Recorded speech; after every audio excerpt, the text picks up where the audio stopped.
नमस्कार, news makers में आपका स्वागत। मैं हूं प्रकाश हिंदुस्तानी।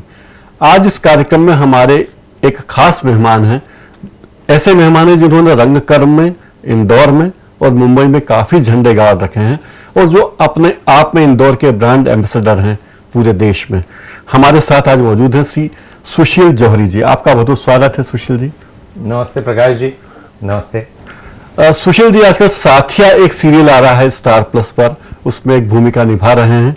इसके अलावा ये जो है जिंदगी, आन, चश्मे बद्दूर आदि कई सीरियल में आपने बड़े रोल किए हैं। कई फिल्मों में भी काम किया है, लेकिन सुशील जी मानते हैं कि उन फिल्मों का जिक्र करना कोई बहुत जरूरी नहीं है, क्योंकि जिन फिल्मों में भी हीरो नहीं हो उसकी चर्चा क्या करनी।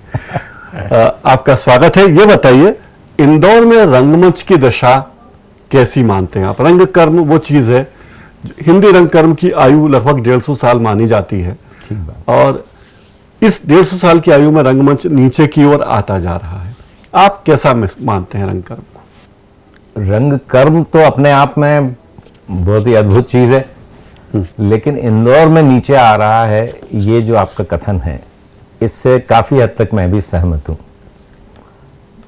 इंदौर में थिएटर अभी तो सांस लेने को बहुत जद्दोजहद कर रहा है। काफी समस्याएं हैं, कई लोग कोशिश कर रहे हैं, कई लोग कोशिश करके यहां से बाहर जा चुके हैं। ये भी उसकी समस्याओं का एक हिस्सा है कि यहां चूंकि थिएटर करने में रोटी तो मिल सकती है, लेकिन मक्खन, ब्रेड, बटर नहीं मिलता है, और उसकी इच्छा हर आदमी को होती है, कलाकार को भी होती है। उसकी तलाश में फिर इससे अगला स्टेप क्या होगा, रंग कर्म करते करते और आगे अब क्या किया जाए, इस खोज में आदमी दिल्ली, बम्बई या बॉम्बे की, मुंबई की तरफ ही शिफ्ट होता है और वो इंदौर छोड़ देता है। नाटक कला का उद्भव भारत में हुआ ऐसा माना जाता है। ऋग्वेद में यम और यमी का जिक्र है, पुरुरवा का जिक्र है। ये माना जाता है कि नाटक भारत में जन्मा। अगर मुगलों के शासनकाल के 200-250 साल छोड़ दिए जाएं तो रंगकर्म फलता फूलता रहा है। बंगाल में 200 साल पहले 1812 में बड़ा रंगमंच, बड़े थिएटर बने, रंगमंच जोर शोर पे था। धीरे धीरे यहां स्थिति बनी। इंदौर में क्या दर्शकों की कमी है या रंगकर्म करने वालों की कमी?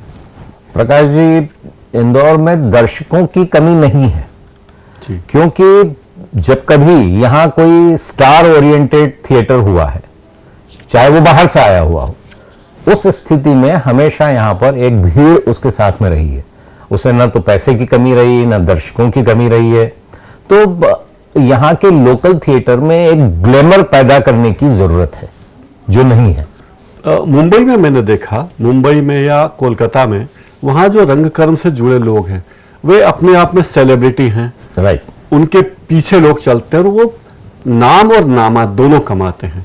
हमारे यहाँ रंगकर्मी हैं, वो बदहाली में जीते हैं। सतीश दुबे यहाँ पे रंगकर्म करते थे। बहुत सारे लोग, सतीश मेहता रंगकर्म करते थे। अवधेश व्यास यहाँ करते थे। पृथ्वी साकला यहाँ थे, जो आजकल मुंबई में चले गए। तो लोग इंदौर छोड़ के जाते हैं, और बहुत कम लोग हैं जो यहाँ से बाहर जाने के बाद कोई बहुत नाम कमा पाते हैं। तो ऐसा भी क्यों? यहाँ से जाने के बाद थिएटर में ही कुछ ही लोग हैं जो नाम कमा पाए। हाँ, बहुत कम लोग हैं। हाँ। कुछ लोग जो NSD गए थे, राष्ट्रीय नाट्य विद्यालय से, उन्होंने ट्रेनिंग ली जी, लेकिन वो भी अंततः बॉम्बे टेलीविजन या फिल्मों के लिए शिफ्ट हो गए। और कुछ लोगों ने भारत भवन जब बना था उस समय यहां से जाकर वहां अच्छा थिएटर किया। हाँ। अच्छा काम हुआ, लेकिन भारत भवन खुद अपनी मौत मर गया, राजनीति की भेंट चढ़ गया। जो भी था वो इमोशनल था, क्राइसिस थी या पॉलिटिकल क्राइसिस थी, जो भी थी।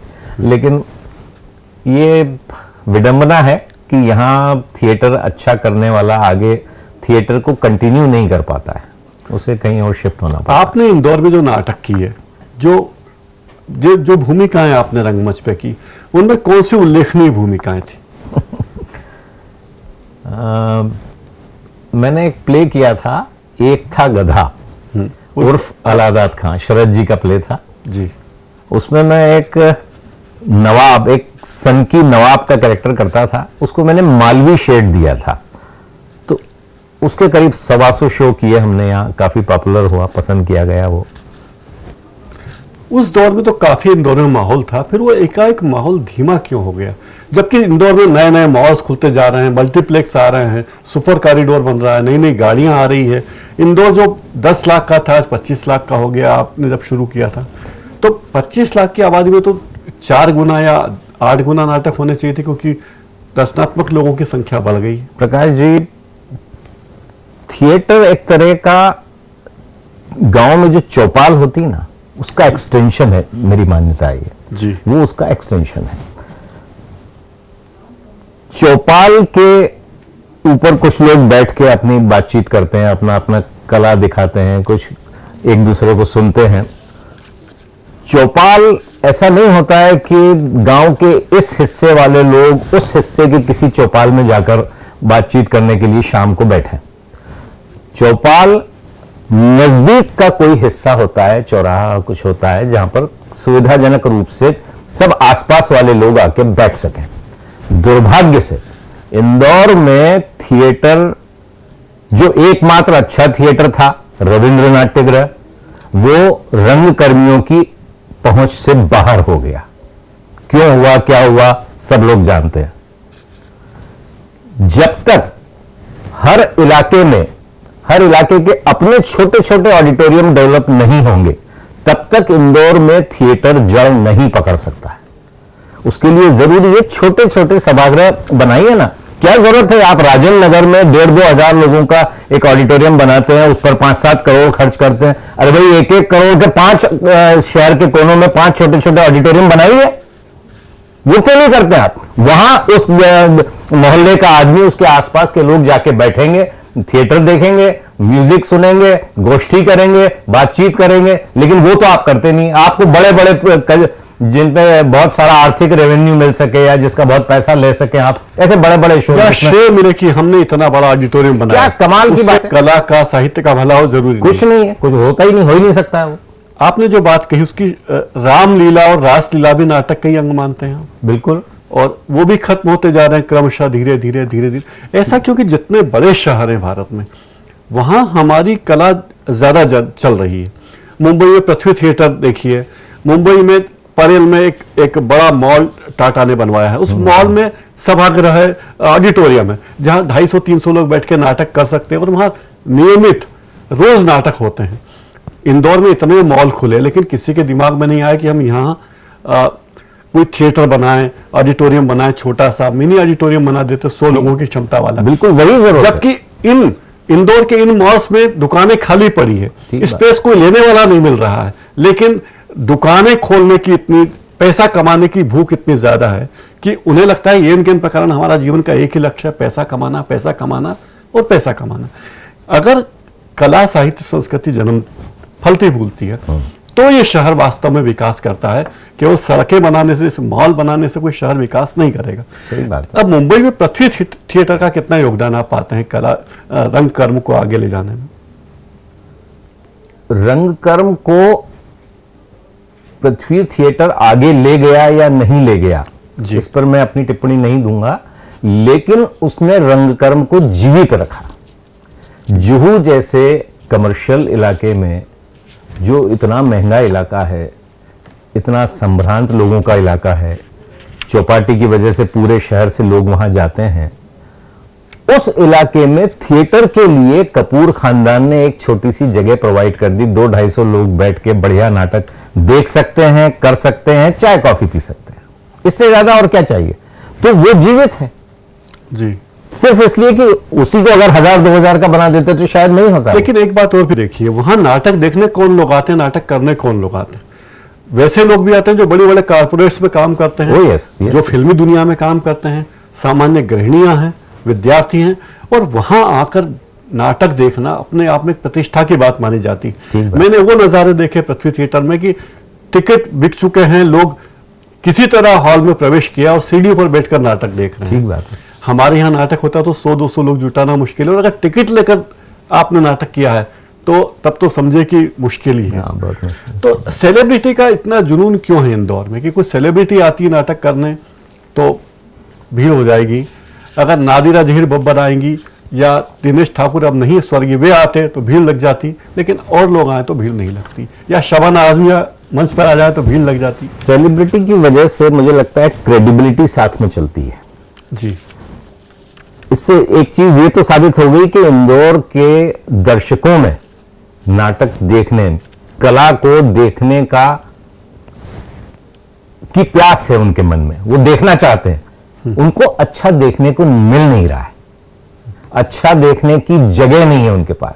इसलिए बड़े ऑडिटोरियम में, चूंकि इकोनॉमिकल वायबिलिटी होती है, इसलिए बड़े स्टार के साथ में जब वो जाते हैं तो उनको विश्वास होता है कि हम एक अच्छा प्रोग्राम देखने जा रहे हैं। अगर कोई बड़ा स्टार बॉम्बे से यहां आ रहा है तो उसने तैयारी भी अच्छी की होगी, कहानी भी अच्छी होगी, प्रोड्यूसर ने पैसा लगाया तो वो कहां सब कुछ अच्छा, मेकिंग अच्छा होगा, तो इसलिए दर्शक बेझिझक वहां जाता है। 500 रुपए का टिकट लेता है, 1000 रुपए का टिकट लेता है, 200 रुपए का टिकट लेता है, लेकिन टिकट लेके वहां जाता है। लेकिन मराठी नाटकों के साथ ऐसी बात नहीं है। मराठी नाटकों में तो ऐसा है साहब प्रकाश भाई कि जैसे बचपन से एक बच्चा अगर रोजाना मंदिर जाता है माँ पिता की उंगली पकड़ के, तो उसे बड़े होके सिखाना नहीं पड़ेगा, कहना नहीं पड़ेगा कि जा बेटा आज मंदिर में जा।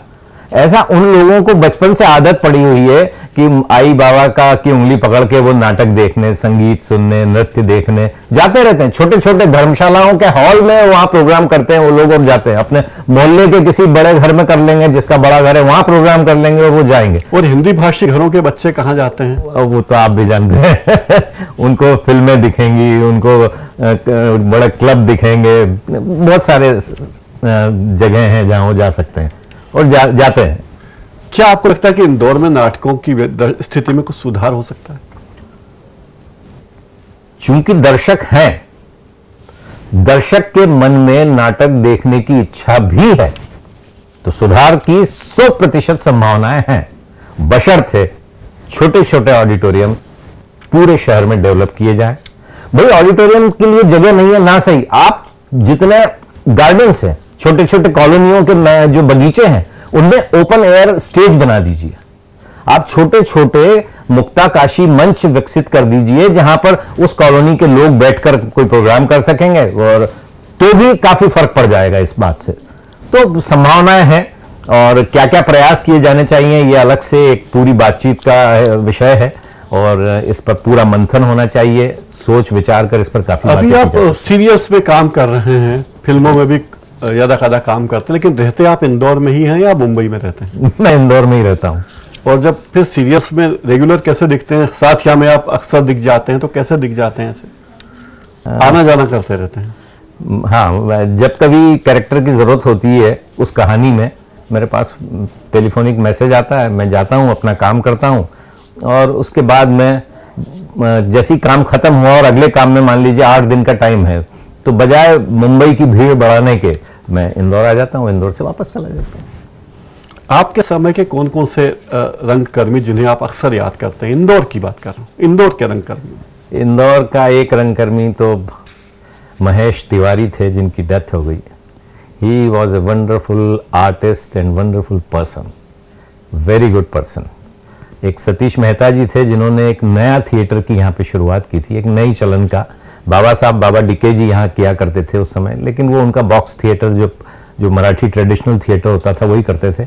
लेकिन सतीश जी ने प्रायोगिक नाटक किए, और हम जैसे उस उम्र के जो नौजवान लोग थे उस समय, अवधेश व्यास थे, आपने भी नाम लिया था अवधेश जी का जी, और महेश जी थे।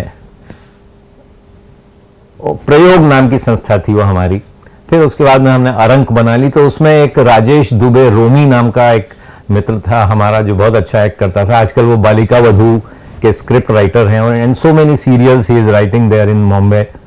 और एक सुनील सालगिया नाम के मित्र हमारे साथ ड्रामा करते थे, वो बम्बई में बहुत अच्छा टेलीविजन सीरियल्स डायरेक्ट करते हैं, कई सीरियल्स डायरेक्ट करी उनने।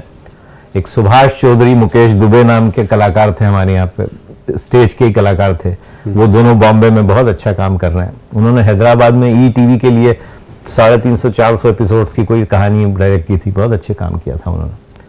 तो इससे कई लोग हैं, राहुल बोस हैं, पृथ्वी सांखला है जो बड़े अच्छे लगते हैं में काम कर रहा है। ऐसे कई कलाकार हैं जो मुझे याद आते। एक प्रकाश देवरा जी हुआ करते थे यहाँ पर, ही वॉज ए इंडस्ट्रियलिस्ट, और उनके पास में बहुत अच्छा विजन था जो इंदौर के हिंदी थिएटर के लिए काफ़ी उपयोगी साबित हो सकता था, लेकिन उनकी असामयिक डेथ हो गई और हम वंचित हो गए उनसे। आपको मौका मिले तो आप इंदौर के लिए क्या करना चाहेंगे? रंगकर्म में क्या चीज आपके पास हो कि आप इंदौर के रंगकर्म में जान फूंक दें? इस सवाल का जवाब यही है कि एक तो मैं कम से कम शहर के 10 कोनों में open air garden theatre develop करूं। जितनी धर्मशालाएं हैं, उन धर्मशालाओं में जो कि हैं, उसमें कई नगर निगम भी संचालित करता है, वहां पर सिर्फ वो प्रॉपर्टीज जिससे उसे टेम्परेरी ऑडिटोरियम में कन्वर्ट किया जा सके, उतनी प्रॉपर्टी डेवलप करवा के रख दूंगा। तो ये जगह जगह थिएटर डेवलप होगा। जब थिएटर डेवलप होगा तो करने वाले डेवलप होंगे। और इस मूवमेंट के साथ में मैं इंदौर के शिक्षा जगत को जोड़ना चाहूंगा, क्योंकि वही एक ऐसा स्थान है जहां पर युवा प्रतिभाएं आती हैं, उभरती हैं, तराशा जाता है उन्हें, और वो आगे काम कर सकती है। जब तक कि उन्हें रोजी रोटी की जद्दोजहद में नहीं फंसना है, तब तक वो काम करेंगी, वो आगे निकल जाएंगे, पीछे से फिर नए लोग आएंगे और थिएटर को नई दिशा दे सकते हैं। सुशील जी, आपसे बात करके बहुत अच्छा लगा। हमारे इस कार्यक्रम की समय की कुछ सीमा है और आपसे बातचीत लगता है कि बहुत अधूरी सी है, लेकिन हम आपको फिर कष्ट देंगे, स्टूडियो बुलाएंगे। आपका बहुत बहुत धन्यवाद। आपने इंदौर के रंगकर्म पर, देश के रंगकर्म पर, फिल्मों और सीरियलों के बारे में हमसे बातचीत की। आपका बहुत बहुत धन्यवाद। प्रकाश जी, मैं भी बहुत बहुत धन्यवाद कहना चाहूंगा आपका, दर्शकों का। सबसे बड़ी बात है कि आपने मुझे बुलाया, हाँ, याद करके बुलाया, उसके लिए वाकई I am thankful to you. News makers में फिलहाल इतना ही। नमस्कार।